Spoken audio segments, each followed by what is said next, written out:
In our stories today, you meet an inventor and hear the concerns of a community. We'll show you a national business and visit some unique animals. We're glad you could join us.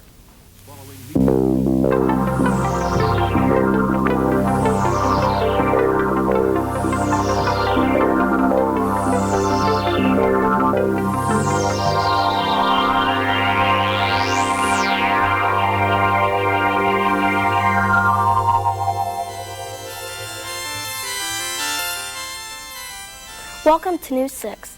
Today's program is presented by the 6th graders of Oakwood, Ohio. Sometimes it seems impossible to find unusual or unique things in your own hometown, but we looked around Oakwood and found all kinds of special things. Let's take a look at some. Run Industries is a 10-year-old family business which produces handcrafted emergency vehicles. Some have gone as far from Oakwood as Alaska and the Philippines. It takes about 4 weeks to build a specialty vehicle such as this. All vehicles are constructed on a truck chassis. The aluminum cabins are welded together for strength. Then they are insulated with foam for temperature and noise protection. Custom painting and interior design are the next stages in this process. Storage compartments and seats must be installed. The lights and the sirens are attached. Wiring is completed and additional parts machined. Before leaving the shop, quality control tests must be completed. Brakes, steering, lights, sirens, oxygen tanks, and much more are tested to be sure that they are working properly. We would like to thank Charlie, Phil, and Chuck Braun for bringing this special industry to Oakwood, Ohio. We may soon be plagued by horseflies. Luckily, these horseflies won't bite. They don't even have wings. The horseflies that belong to Mr. Mark Bayless are shaped similar to frisbees and are used in a game that is played like horseshoes. Sean Bayless and Rob Kessler talked with Mr. Bayless about his latest invention.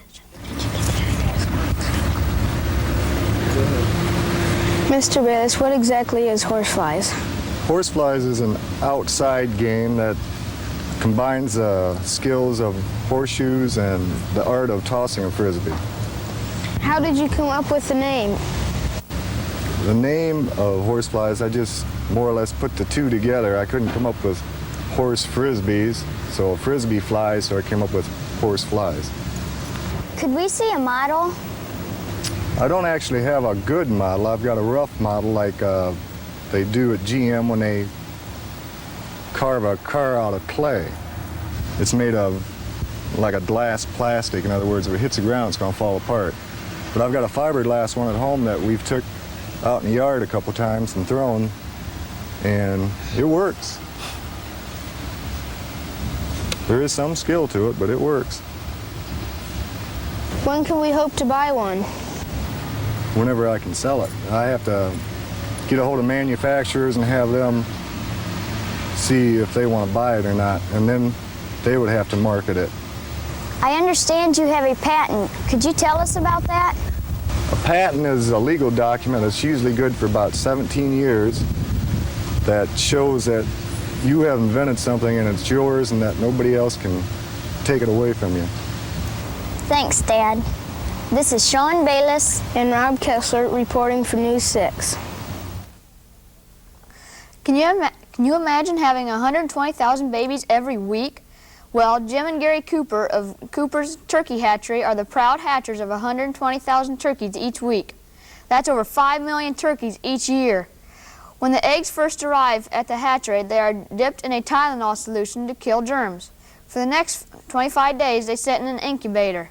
This must remain at 98.5 degrees and 85% humidity, or the eggs will not hatch.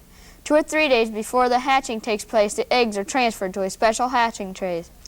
When the baby turkeys have hatched, they must be vaccinated to keep them healthy.